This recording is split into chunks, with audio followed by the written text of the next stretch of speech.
Leave your ego at the door and get ready to be raw. This is Strength to Overcome, where real men find their strength in weakness. All right, guys, welcome back to the Strength to Overcome podcast. I'm Ryan here with my co-host Matt, as always. Matt, how you doing, brother? I'm good, mate. It's been a rough couple of weeks there, but we'll go into that a little bit in more detail. I think we shared some of it last week, but in general, spirits are high, and I'm ready for this exciting podcast we've got for everyone today. That's awesome, man. So what's going on in your world? I know you were alone with the kids for a few days. You know, my wife had a 40th year celebration for her and her friends that got wiped out in the hurricanes last year, and so it got postponed. And it just so happened that it was rescheduled to this previous week, which was just funny because obviously I've got one arm and, like I've said, opening a jar of peanut butter is comical. I can't really do it. And so here we are with this 4 day stretch of me and two girls, from sun up to sundown, and a real great challenge for me to just keep myself level headed and focused on making sure that when she returns, they're alive. That's pretty much it. Keep 'em Dads alive. out there will get it, right? So the house is, in a complete state of destruction for 4 days, and then about 2 hours before she's scheduled to get back, you just go into, cleanup mode and put everything back where it was and scrub the walls down and, hose things off and comb the kids' hair, throw them in some clothes that they weren't in 4 days earlier, and stand at the front door. Yeah, hey, mummy, good to see you, kind of thing. That's pretty much what happened for 4 straight days. There you go. How's that? It's got to be tough, man, especially with the arm. I know I saw you out of the brace, so you got a little bit more movement in the arm, but what's it? Of course, I don't know yet because I don't have my little one here yet, but what's it like having to be on 24/7 for 4 straight days? As they get older, it gets a little bit easier, but you still have these moments where they revert back to being a complete infant. Even my 5-year-old does some stuff now that just, blows your brain and you think, what am I doing here? Didn't we stop doing this 2 years ago? Right? You'll have this, momentary lapse, this regression that lasts 10 minutes, and then, everything goes back to normal. You're like, oh, I'm glad I don't have to keep doing that. But I don't. For those that are watching, you'll be able to see. I've still got the brace on, right? But what they've done is they've opened it up so that I can extend it, and this mechanism here allows me to get a bit of movement, and you'll be able to see if you're watching. I can rotate my hand now, get it to neutral, but making a fist, and this is not a joke.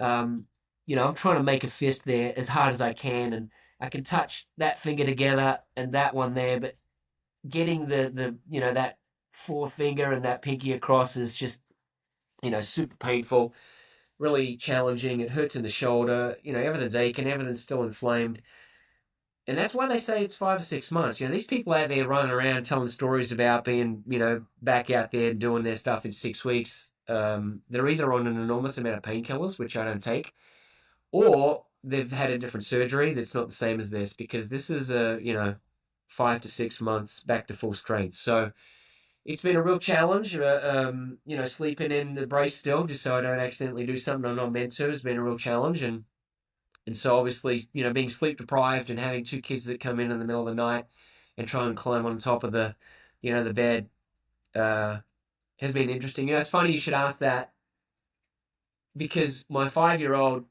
is sensitive enough to know what's going on, but she comes in at 1 in the morning and comes up to my side of the bed and whispers, "Daddy, if you if you slide over, I won't be lying on your bad arm." Right? That's the 5-year-old. Yeah. So it's 1 in the morning, so I slide into the middle of the bed because there's room. So she jumps in, and then my 3-year-old, completely oblivious. That's just her personality. She wanders in, an hour or two later, who knows, middle of the night. She walks in and she goes to the other side and she's like, "Hey, Daddy, I don't want to lie on your arm." So, and it's like completely, the dichotomy of my two kids. One's completely clueless The other one's obviously a little bit older, so it's just been funny to go through some moments like that during the 4 days, and they're just a lot of fun right now, but still a lot of work. So I appreciate you checking in on me during those 4 days as well. Yeah, it sounds like our dogs. You've got two kids doing it, and we've got three dogs that try to come into the bed every night. They know they start the night in their little beds on the floor, and then after a couple hours, they all pop up onto the bed and try to snuggle up close to us in the bed. So you've got a couple humans, I've got a few dogs doing the same thing. That's chaos. Do your dogs do it one at a time, or do they kind of, get wind of what's happening and come in like Yeah, a SWAT team? they come up one at a time, and Otis goes to Erica's side, and Veda, our girl dog, comes to my side, and then Gus, he pretty much goes to the foot of the bed and just hangs out at the foot of the bed. But we wake up with all five of us in the bed after going to sleep, with just two of us in there. Yeah, and so, the adage, right? Dog, man's best friend. I mean, they really are. They're Yeah. like, humans. So, yeah, you're about to have all sorts of chaos up there. So good luck with that in July. Yeah. How have you been? I know you've been battling some stuff too. Yeah, I mean, Erica, she got sick on her bachelorette.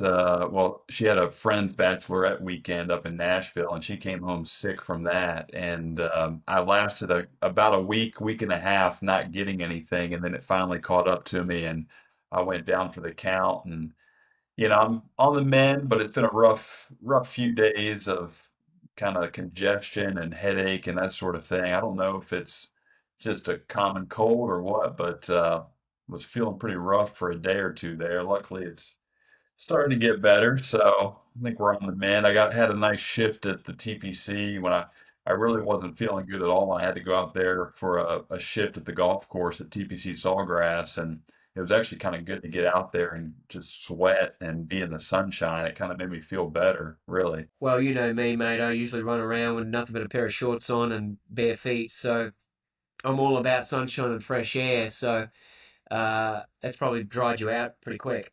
Yeah, yeah. I had a couple cool little things happen out there. I actually met the other day. I was riding around. The way I do the job. I think I told you I run around in kind of a circle around from the front of the driving range, the practice grounds, to the back, and the back area is where the tour professionals are allowed in to practice. They've kind of got their own little oasis back there. They can get their own practice balls and set up shop, whether it's a putting, chipping green, or they've got the driving range back there. And I'm driving around back there and I see this man and his wife in a golf cart come through, and they're the only ones out there. It's just us. And as they get closer to me, I'm like, that's Craig Stadler. Oh, nice. And I don't know if you remember, this guy won the Masters back in 1982, and his nickname's the Walrus, right? He's a big burly guy, and Oh, yeah. he looks just like he did 25 years ago. Um, and him and his wife come out, and I guess she's just learning to play golf, and so they get a bunch of golf balls, and he's sitting in a chair. I heard he doesn't play much golf anymore at his age, but he's sitting in a chair watching her hit, and she's spraying balls all over the place back there. And of course, I'm the guy that has to pick them all up, so I'm out there with my two shag bags later on, picking them all up, and they go to leave and drive past me, and they just stop their cart right beside me, and in my cart, and he apologized, like, sorry for the mess you had to clean up, and I'm like, oh, it's all right, no problem. And we just sat there and talked for a few minutes, and I'm sitting there thinking to myself, like, I'm talking to Craig Stadler, the Walrus. And just nicest guy as could be. His wife was friendly. She's, like I said, she's just learning to play golf, so he's out there with her, and we were commenting how beautiful it was out there, a little oasis, and it's just kind of I've had a bunch of experiences like that recently out there at TPC where it's you don't think about it in the moment, but you get home, you're like, "God, where else am I going to have this sort of experience?" It's kind of cool. Well, you're in a position where you could probably, we've talked about this off the air, but you're in a position where, you were a PGA professional, right? I mean, you've got the ability and opportunity to sort of get back into that world. right? So you probably have a lot of emotions going through you when you run into these people that have kind of taken that path, but you kind of walked away from it. Yeah.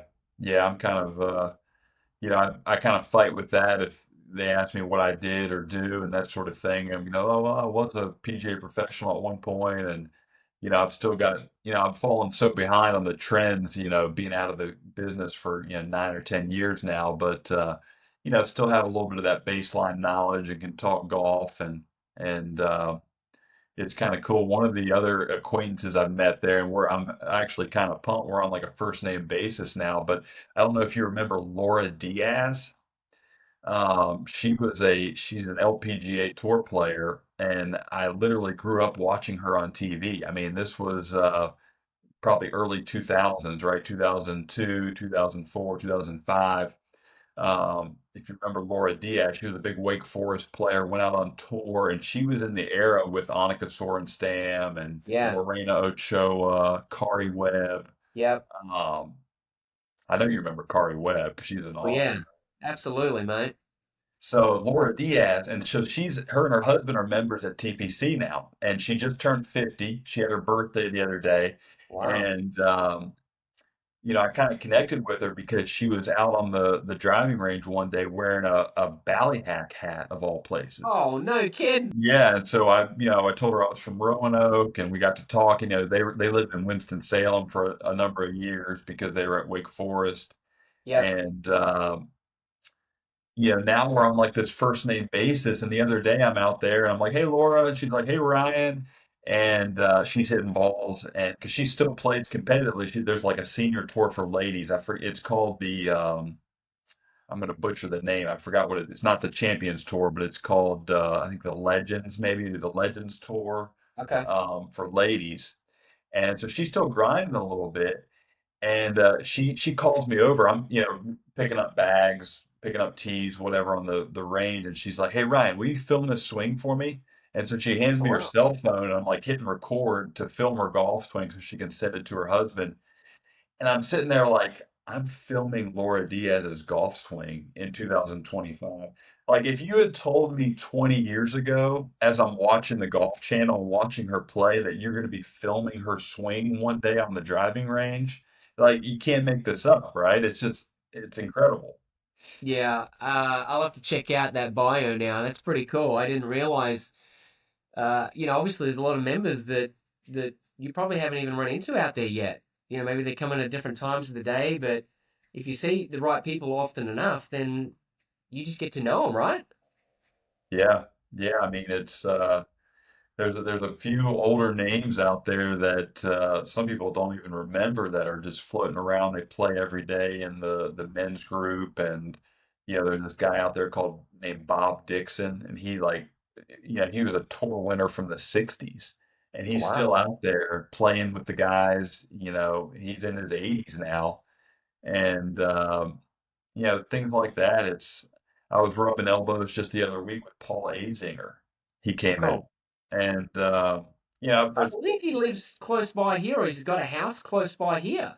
does he? Yeah, Yeah. I think he must have brought a group out to TPC, and I didn't even recognize him. He looks different, than he does on air because now he calls. He was announcing. I think he's done with that now. He's fully retired, but yeah, he's another name that was kind of it's cool. You see the names that float through and that sort of thing, but and So I take it for granted a lot of times, but it's once you step back, you kind of pinch yourself. are you getting the itch? I'm starting to get the itch a little bit. I just don't know really what to do with it, in terms of I've got, I could get my PGA status back, but I've got a backlog of credits to make up that's so long it would take me probably a solid year or two to make up those credits just to get Wow. back on the PGA roster, just to be called a PGA professional again. So that's a little daunting to have to make up all those credits I missed. So I don't really know where I stand on it. I want to continue to kind of put myself out there, put myself in position. I'm about 3 weeks out from being able to play the stadium course. They let the employees play the stadium course, the championship golf course there for a few months during the summer, the heat of the summer. So come May 27th, I'll be calling in and trying to get a tee time on the stadium course out there. Well, I would recommend you don't take the putter out of the bunker like you did a couple of weeks ago, and Yeah, knock it in the cup. It'd be great, viewing, but you may get booted off. I don't know. I don't know what the rules are out there. I'm sure you can do whatever you like as long as you aren't beating up the greens, right? yeah. It's going to be a 5 hour round plus. The rounds out there are long and kind of arduous just because the difficulty of the course. It's a lot of foursomes. You got four caddies, and it's just some people are walking, some aren't. So it'll be kind of a long day, but I'm just looking forward to being out on the golf course out there for the first time and actually being able to hit some shots on a championship golf course like TPC and Yeah, get to when that that time 17th comes, hole. I want a full debrief on that. Some pictures, and I definitely need someone to hold the camera while you hit that 17th tee shot. Yeah, No mulligans, right? You get one shot. That's for $5 million. Play it like it is, right? And yeah. yeah, film that. But I always like to think through what could happen for someone when I hear stuff like that, and I want to talk a little bit about that today. Obviously we've got to set ourselves up for what does it look like for us, right? We've obviously just spent the last 3 episodes kind of bearing our souls, sharing some stuff. I know both of us have put a lot on the line with some of the content that we've shared that, we've never shared before. And I just want the audience to know that there's a purpose to why we've done that. And I know that obviously you've shared some stuff that I didn't even know that, I've got some other questions on as well. But, I need the audience to understand that we're not here just catching up on YouTube and podcasts, right? We're actually trying to set the tone for what it is that we're going to be doing moving forward. So I've got a couple of questions from your testimony, if you're up to the task. Yeah, spoiler alert, if you haven't listened already to episodes 2 and 3 and you haven't heard Matt's story in episode 2 and mine in episode 3, definitely click off and go back and hit those up and watch and or listen if you're on Spotify, Apple Podcasts and kind of get the full story because Matt tells an unbelievable story in his and hopefully you were able to follow along in mine and there's a kind of a great twist at the end, so definitely check those out. But yeah, it was great to be able to share that and kind of get that out there. And you know because I know other people are struggling with similar things out there, and it's going to be something people can relate to on both our ends, whether it comes from relationship and divorce, or whether it's alcohol issues or other relationship issues that people are having. They're going to relate to it. So yeah, man, what do you got for me? Well, it's one of those things that, as I've studied and read a lot of material and talked to professionals, I find that what we do as humans is we really avoid pain, right? We don't want to experience any type of suffering. We'll do anything we can to avoid it. And so we usually just find something to mask that. And for me, obviously alcohol has never been something that was in my life. It was just not introduced as a kid. I wasn't around people that did it. And so it's been one of those things my whole training career where I've really had a hard time understanding why people can fall into that. Now, of course, I'm not in that place anymore, but in your situation, I'd like to sort of dig in on how were you able to maintain such a high level of athleticism, strength, performance? You were competing at the same time you started to really fall into the addiction side of the bourbon and the drinking. And what did that crossover look like? Because I can't imagine you were able to maintain it for long. Yeah, I had probably tapered out of competing by the time I got into the bourbon world. COVID kind of killed the competition side of things for me. 2019, 2020. I don't think I competed much past 2018, to be honest. And, so I had kind of tapered a little bit there and I had lost a little bit of that competitive edge. And I think that's when the bourbon started to creep in. I was still able to maintain a pretty high level of fitness during that time, mostly because my nutrition in terms of my food had been so dialed in. I was eating the same things each day for breakfast, for lunch, for dinner, whole real foods. CrossFit likes to say, eat meat and vegetables, nuts and seeds, some fruit, little starch, no sugar. That's kind of the CrossFit saying. And so, I adhered to that pretty well. And so the addition of alcohol into that didn't take a huge toll at first in terms of my fitness level, but it did start to shift my interests away from working out and that sort of thing. So that was the thing that eventually, kind of led to me not pursuing the fitness side of things as much as I had that interest in the bourbon world of all things. So do you find then that you really just switched one addiction for another? I think in a way I've done that my whole life. I think at one point it was basketball. At one point it was golf. Hitting a golf ball. You can call it a passion. I think people fall back on that word quite a lot. As, hey, this is a passion of mine.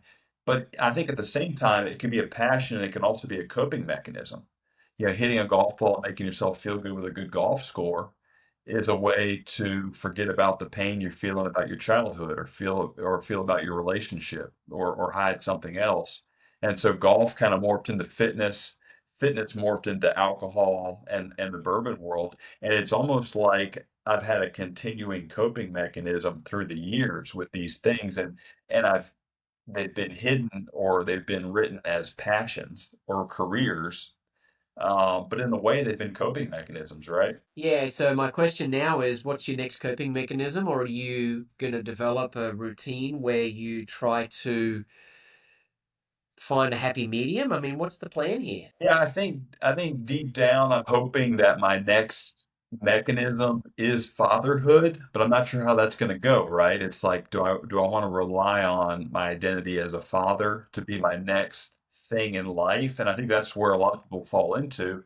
I don't think it's something I can necessarily fall back on and say, hey, this is what's it, because it's going to be, as you know, a lot of work and there's a lot of tough things that come along with it. So to bank on that and say, well, my next thing is becoming a father, that's my next mechanism, that's tough. Maybe it's podcasting, right? Maybe it's sitting here talking to you and helping others out, on the podcast and how what we create with this journey. But that's kind of where I'm torn between right now, and it's why I also have a hard time putting goals together in my head because I don't really know what's going to be that next thing. You know, we've talked a little bit again off the air about this sort of stuff. For the audience out there, we don't just get together once a week here and go live. I mean, we're obviously in a position where we're really struggling with some stuff, and we've shared a lot of that, but we're also incredibly excited about helping each other and helping others. I've had a few things happen in my life where I've had some conversations with some people that are obviously going through some stuff, and it's been an amazing opportunity for me to hear and listen and just kind of be a sounding board to some stuff out there. So, you know, we're not here to get on once a week and say we've got it all figured out, but my job as a friend and as someone that's trying to help others. My goal is to make sure that we keep you on a path that gives you the best opportunity to flourish into the man you were designed to become, right? Yeah, yeah, and hopefully I can provide the same for you, and we can do the same for others out there that are struggling with stuff. Yeah, But absolutely. it's like you said, it's not like we're standing on two soapboxes preaching about how far we've come and we've got it all figured out because physically and emotionally we're kind of in the dumps right now, between the two of us, right? You with the injury and that sort of thing physically, and me with kind of this transitional period of life I'm in. Um, it's It's tough. Yeah, it was funny. I was going on my walk the other day and I was sitting down at this bench where I take my shoes off and I get my feet in the ground and, just soak in the sun and take a bit of a breather. Sometimes I need a break with the arm getting heavy and such. So I was sitting there and I watched this golf course worker go flying by on his little, John Deere, you know, uh, four-wheeler type thing there. And all of a sudden he threw the brakes on and he stopped and he picked up this turtle that must have been, a foot wide. I mean, this thing was enormous. And this turtle was walking towards a water area, but to get there, he was going to have to cross over the street. And this is a busy little intersection spot here where I'm sitting at this bench. And so I'm watching all this unfold, and I watch this guy get out, and he picks this thing up, and he starts walking it back towards this pond area where I was sitting right in front of it. So I'm watching this whole thing unfold, and this turtle puts its neck all the way out and tries to snap, back at the hands of this guy, right? It's a snapping turtle. Exactly. And so its feet are flopping around and then it pulls everything in and he got a few more feet as he's trying to shuffle this thing back.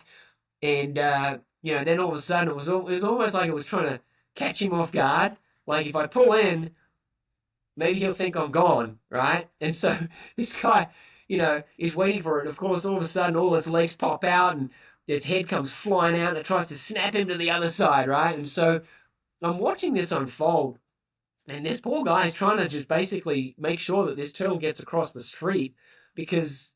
I don't know how many times you've seen it down here, but quite often you'll be driving along and you'll see the remains of a turtle that didn't make it, right? It's kind of a sad little moment because it squished a buggery, and so you're thinking, like, this guy's doing a really good thing, and he walks this thing across the street, gets all the way across, and it keeps trying to snap and reach back, and I mean, its aggressive, nature is just shocking to me. And he finally gets it right to the edge of the water, and he drops it about 2 feet short of the water, and as soon as it hits the ground, it just peels straight into the water, right? Takes off. And I'm like, at this point, I'm about 10 feet away from the action, and I'm watching this unfold. I kind of look at him, I'm like, hey, man, great job. He's like, did you see that thing trying to eat me? And I said, yeah, man, you held on to it. You didn't drop that thing. You held on strong, and you got that safety. And he's like, thanks, man. So, of course, he goes, jumps back in his little four-wheeler thing and goes about his day. And I just sat there and I'm thinking, you know what?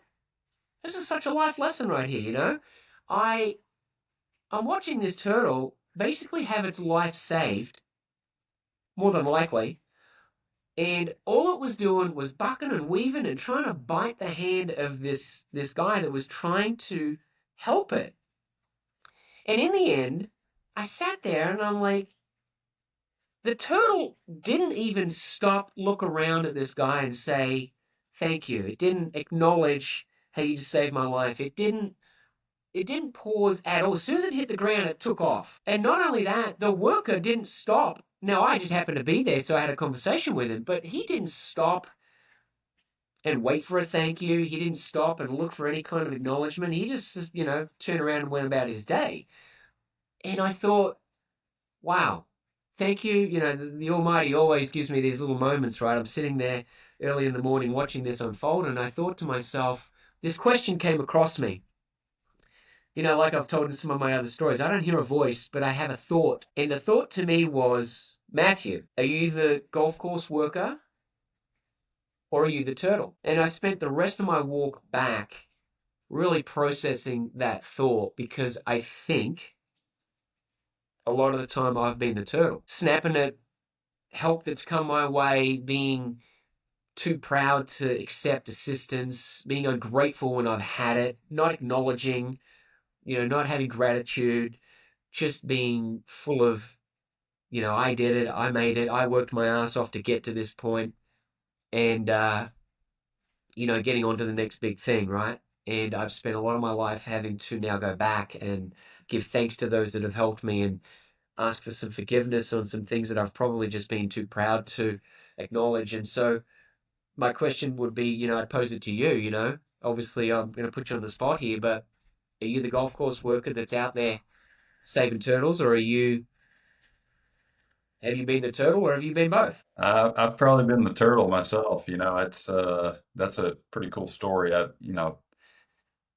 I say I go through a lot of my days being the turtle, right? Where it's snapping and being not very grateful for the life and the situation, we're in. And yeah, and every once in a while I get those moments where I kind of think and I'm like, wow. And I had one of those yesterday actually when I was talking to Erica about some stuff and you know, because I go about a lot of my days like with this woe is me mindset and this attitude. Um, not, I won't call it a victim mindset, but it's like a villain mindset or some sort of, just the story I've built up in my head about who I am and what I've done and what I'm doing and what uh, the situation I'm in. And she kind of looked at me and she's like, "You realize that you're essentially retired at age 37. I'm 38 now, but I'm 37 last year." She's like, "You realize you're essentially retired. You've had multiple careers already. You've sold a business. You've got passive income coming in. You've got a wife who's a doctor and who's going to be set up financially for many years. You yourself are fine. And it's like you're essentially retired." And I'm like, "Gosh, you're kind of." I'm like, I'm pretty much retired. But I don't go about my days thinking that. I've been going about my days thinking, oh, what am I going to do with myself? Or, gosh, I don't have anything. I don't have any purpose. I don't have anything to do. And it was a moment of gratitude of being like, wow, I've actually made it to this point where I can spend a day doing nothing because I choose to do nothing.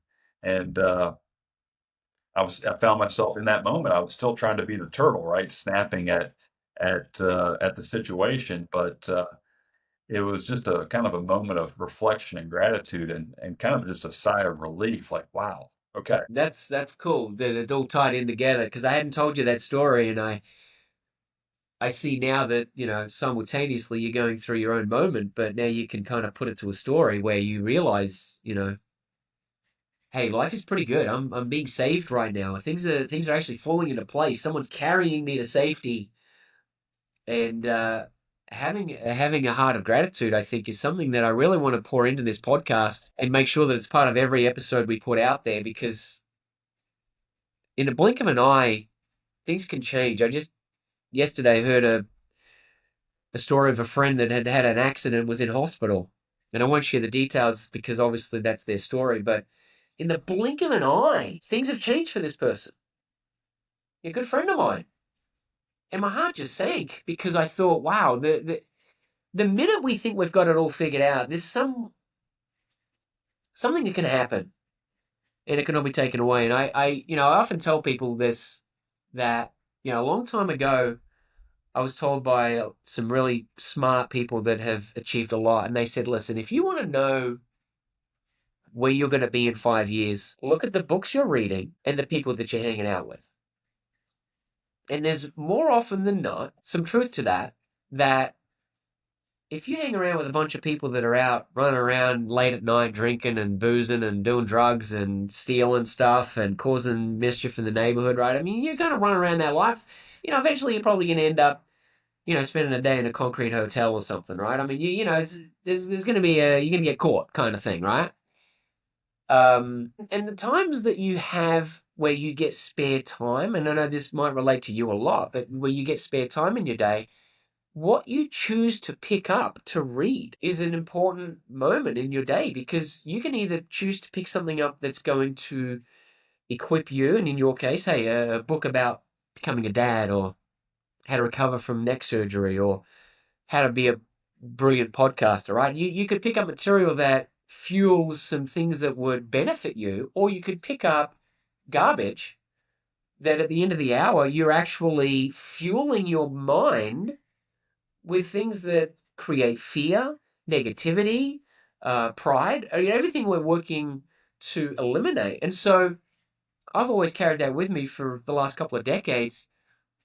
And so when I finally get spare time in my life, obviously my life's a little different than yours at the moment, but being injured, I found myself having a bit more time. And it's just easy to get caught up in, the NBA finals or watching some international cricket, my favorite sport. And it's just easy to find myself saying, well, you can't work, right? Let me catch the last quarter of the game or something. And so I have to catch myself even now saying, what are you going to do with your spare time? And so, of course, we're working on this podcast, and a lot of time does go into that outside of this, actual filming. But I have to encourage you, and I'm encouraging myself and our listeners, where do you want to be in 5 years? Because the decisions that you make today will bring you to that place. And I have found throughout my life that when I ignore that voice and I pick up the wrong book or don't pick up a book at all or pick up something that's going to further me, when I waste that time, which I've shared in that opening episode, I've spent a lot of time being caught up in the wrong stuff. When I've wasted that time has been taken from me. So let me say it again. When I have wasted the opportunity of time, when I've spent it poorly, I find that that time is taken away from me. When I pour it into the right things, I find myself with more time. So in a case like yours, I'm going to encourage you, live on this episode, you've got a lot of time on your hands and you can't really get into too much because Erica's, working on her career. You're about to, more than likely be the stay-at-home dad. You really can't embark on getting a 9 to 5, right? But what you can do is everything I just spoke about. Change the circle of friends you're around if you need to. Pick up a different book or pick up a book at all if you need to. Work on these things because you're in a very dangerous position, as am I, where all of a sudden we've got a lot of time on our hands. And we have these very addictive type personalities where we want to win, we want to succeed, we want to be the best at it. Um, and if we let fear, sneak in and try and take away that momentum, I find myself getting caught up in sport, a passion of mine. You might find yourself, I think you've talked about sitting around watching YouTube videos, right? Yeah. So I'm speaking to everybody out there that's listening, or anyone that's watching, and I'm speaking to you and me. Over the next 24 hours, you're going to have the very thought that I've just planted. That seed has been planted in your brain now. When you get 10 spare minutes or an hour, what are you going to do with it? Because if you use it to do something that doesn't push you towards your goals, you're wasting that time. If you continue to waste that time to grow, I'm telling you, based on my experience, a lot of people I've spoken with, that time will be taken from you. Right? Not as a punishment, but as well, if you're not going to use the time wisely, then I'm going to, help you find a life lesson in what it's going to cost you, just like it would with my kids. Right? I'm not going to let them sit there and watch 5 straight hours of TV because I know that's not good for them. I'm going to encourage them to do a jigsaw puzzle. I'm going to encourage them to draw. I'm going to encourage them to develop their talents. No different than what's happening to you and I right now. We've been given an opportunity to develop our talents. Yeah. So my challenge to you and to everybody listening is, what are you doing with your spare time? What books are you reading? And who are you hanging out with? Because there's people out there that are going to drag you down. They're going to suck the living life out of you. They're negative. They're complaining. They're moaning. They're woe is me. And they're turning to the wrong things to cope with it. Over time, you may need to find others that do the complete opposite. They encourage you. They lift you up. They check in on you. They support you. They have compassion. They have empathy. They don't let you get caught in your own world, right? Find those people, pray for those people, and I'm telling you, those people will find you and you'll be connected with those people. And I feel like that's why I've been connected with you, because deep down at the very core, I know who you are and what you stand for. And I see great things happening for you and for me. And that's why this is such a great experience for me. I mean, I'd love to be podcasting and speaking at engagements and writing material in this field for the rest of my life. I love it. And so I'm going to encourage you to find that passion of yours that isn't an addiction, but it is a genuine passion, a gift that's been given to you, and run with it. Yeah. Yeah. I think a lot of people need to find it, right? A lot of people have they're so stuck in the 9 to 5 grind and the family grind of things that they've just lost complete sight of themselves. And I certainly know how that goes with the grind and everything. But you're right, man. It's important. It's something people have to find and have to develop, and it's not a it's almost like a skill you have to grind through to create. And a lot of people think it just comes naturally to some folks, but the people that are doing it have practiced it over and over and over again. Yeah, it's it's going to be littered through the material I'm pouring through, where it's going to encourage you to create a daily habit, a daily routine. And it's not easy because we tell ourselves we're too busy, we don't have the time. But in all reality, if you were to look back over the course of the last 7 days of your life, how much time did you spend doing something that didn't further you? And so people will say, "Well, I'm brain dead at the end of the day," or "I'm tired. I just want to switch the brain off. I just want to scroll through and check on some stuff." But more often than not, the stuff that we are putting ourselves in front of, whether it be TV, music, magazines, social media, internet, or the people we're hanging with, more often than not, if we take a real analytic look at it, we're actually making the brain more dead than it was from work. Or you're hanging out with someone that is negative, and now you've got that negative energy that you're taking into your, next day, or a complaining attitude. Or you've read something that creates fear that you didn't realize it had a subliminal message in there that, you walk away saying, well, you know what, I better just keep my 9 to 5. I don't want to try that business. I don't want to try and be an entrepreneur. I don't want to risk something, and so we've got to really do, a forensic look at where are we spending our spare time, because every single person listening to this right now has spare time. I don't care how busy you are, how many kids you got, how many jobs you're working. You have found time in your week, your month, your year to do things that may or may not be benefiting you. So if you feel like you're in a rut, you're on the canvas and things aren't working for you, take a look at where you're spending your spare time. There's a good chance you're wasting it. I'm not talking to you. I'm talking to me, you know, because I found Definitely, myself yeah. doing that. Since surgery 5, 6 weeks ago, I found at the end of the day, I'm like, what did I achieve today? I've got no excuses. I can't work. I can't even hold a pen to write. Like, I couldn't even get a job where I'm going to write or type or anything, right? I'm kind of in this position where I've been given this gift of time, and I know that if I use it wisely, I will be given more of it. And the funding, the provision, the blessings from above, the abundance that we need as a home to survive will come if I'm doing something that is aligned with a higher power. So for me, I feel called to be doing this, and I feel called for helping people in trouble. I've already had conversations with a couple of people this week that are struggling, and I found myself just blown away that out of thin air, 6 weeks ago, I didn't know this person was struggling in this way, and now I'm in a position where I'll be able to, be a friend to them, right?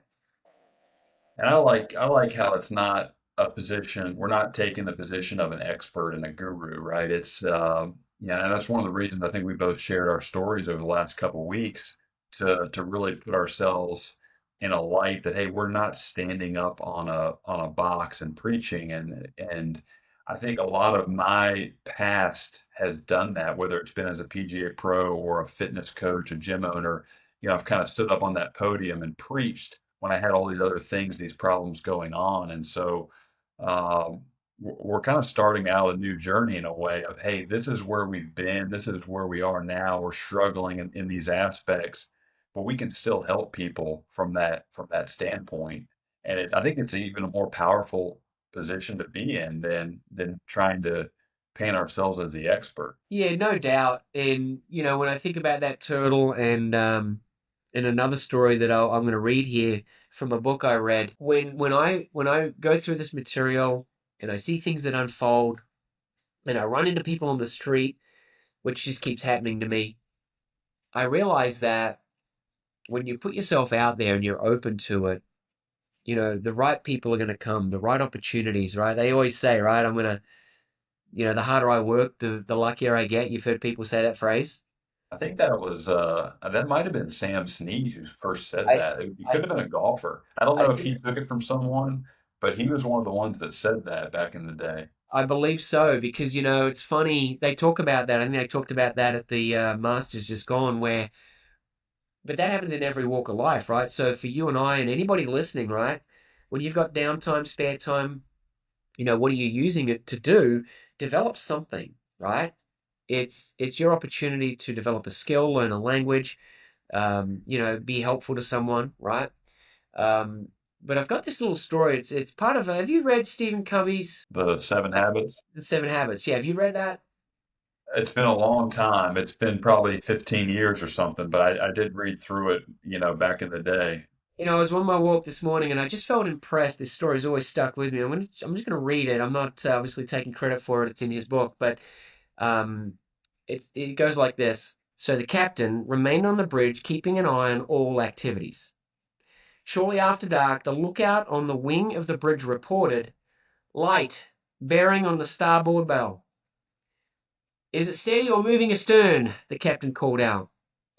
Lookout replied, "Steady, captain," which meant we were on a dangerous collision course with that ship. The captain then called to the signalman, "Signal that ship. We are on a collision course. Advise you change course 20 degrees." Back came a signal. "Advisable for you to change course 20 degrees." The captain said, "Send, I'm a captain. Change course 20 degrees." "I'm a seaman, second class," came the reply. "You'd better change course 20 degrees." By that time, the captain was furious. He spat out, "Send, I'm a battleship. Change course 20 degrees." Back came the flashing light. "I'm a lighthouse." We are so full of pride as that captain that we refuse to acknowledge that someone else, whether it be us on this podcast or your neighbor or a parent or someone, we are so full of pride that we refuse to hear that we're on a course for danger. We're on a course for trouble. Like where, trust me, I had people in my journey try and guide me through some of the things that I ended up butchering, which I've shared about. And that story's always stuck with me because now I want to position myself as humbly as I can as the lighthouse, right? I'm not a battleship, I'm not a captain, but I want to position myself as a lighthouse and just be there for people that are maybe on a course for something they don't realize they're headed for, or just be able to, hey, don't go this direction. It's gonna end poorly, right? And so, as we lay the foundation for this, future podcast series, I want people to understand I'm just trying to be a lighthouse because of the mistakes I've made, the suffering, the heartache, a lot of financial errors that I've made, which have caused a lot of people harm and ourselves, financial issue. But I can be the lighthouse for those people. And so I try and come at it from a very humble position, and I'll do my best to do that moving forward. And I'm excited to know what's coming for some of these episodes moving forward, and especially with you. Yeah, yeah, and hopefully I can be that lighthouse, to folks as well eventually, whether it's, we've both been in the gym owner space, so we can speak to people who are in that fitness entrepreneur space. We can speak to clients. I've been a fitness client myself. So in terms of getting in shape and trying to stay in shape. And then, we've also got the golf background. We played a lot of golf together and, we've had that connection there before. So, and then fatherhood coming up as well. So we've kind of got that in a sense of like, hey, these are the things we've gone through or are getting ready to go through. There's been a lot of mistakes along the way. We can kind of steer you in different directions based on things that we've experienced. Yeah, I'm excited to do it, and we've actually got next week a special guest lined up that's going to be able to share some of his story. I don't want to give away any of it, but during my darkest time, just after the fast, I had those two mates that really carried me through a lot, and I just want to give them a shout out. I've asked for permission to do so. It's not everybody's goal to be on YouTube, but I did want to specifically give them a shout out to Aaron, who pretty much, day in, day out, checked in on me and was there for me, and actually was,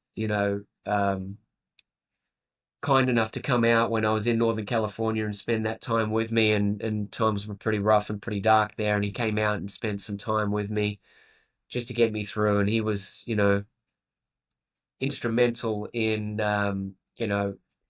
being available. So when I actually ended up going back to Roanoke, he let me stay with him, and we spent some time together there, going through a lot, and some real time of prayer and meditation together. And so he was, unbelievable in that time of my life.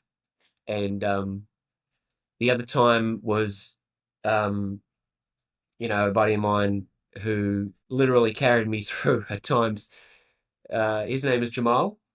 I don't call him that. I don't call either of those two people Aaron or Jamal, but they've got nicknames as I give to everybody. But there's a lot of story with him and what he did for me, and how he opened his home. At the time was not an easy thing to do, and have me there, and literally was with me for the last half of my fast. And the story of how we became friends and connected is an amazing story too. So those two guys were there for me day and night during that time, and I know for sure I would have not made it, or at least in this conditional state, but more than likely not made it had I not had Aaron and Jamal with me during that time.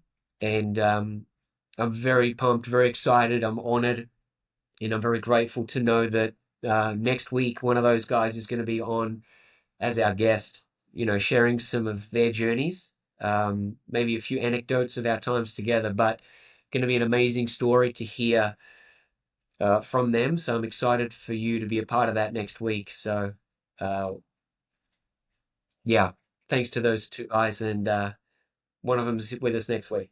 That's going to be awesome. I'm pumped for that. It's going to be exciting to have him on and hear a little bit from his side of things. I know he's got some other stories that some folks are going to be interested in as well. So we're gonna really dive into all that. So definitely tune in next week, guys. Make sure you like, subscribe. If you're on YouTube, give us a like, a subscribe on YouTube, comment. We'd love to hear from folks. If you want to email us, ask questions, you're always welcome to. It's info.strengthtoovercome@gmail.com. Remember, that's a two in the title there, not TO, but the number two. And follow us on Facebook, Instagram. You can find us Strength to Overcome on both of those. Make sure you follow along, stay up to date. Each Friday, we're releasing a new episode. And like Matt said, we've got some amazing guests coming on the show in the coming weeks, and it's gonna be exciting. So, man, I'm pumped for it, brother. Yeah, looking forward to it. And just to follow up on that, it really does mean a lot to us when people check in, they watch, they listen, and they share it around. We do want to help people out there. We genuinely trying to find the best way to do that, and so your support in making that happen is in advance already really appreciated. So thanks to everybody. Want you guys to stay strong, and just remember that you're not alone. Thanks, guys. We'll see you next Friday. Cheers.